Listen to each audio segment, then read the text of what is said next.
Hey guys, and welcome back to this channel. In this video I'll be showing you guys how you can basically find where your Spotify Wrapped is and like how you can share some of them. So you can select the on the homepage there's a which songs did you play 83 times. You can select that, or if it's not there, there's like a Wrapped button. You can select that.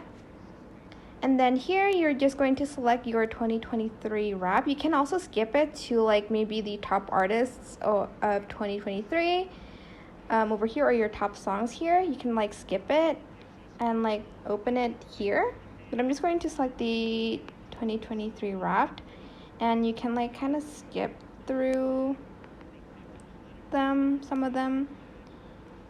And then if you want to like share it, you have to like wait for the animation first to go through, and then you can share the story, and then press share the story, and then you can share it to your Instagram stories, etc, etc. But that is it. I hope this tutorial was helpful for you guys. Don't forget to like, comment, share, and also subscribe to this channel if you haven't done that already. If you have any more questions, just leave it in the comment section down below and I'll try my best to answer them all for you guys.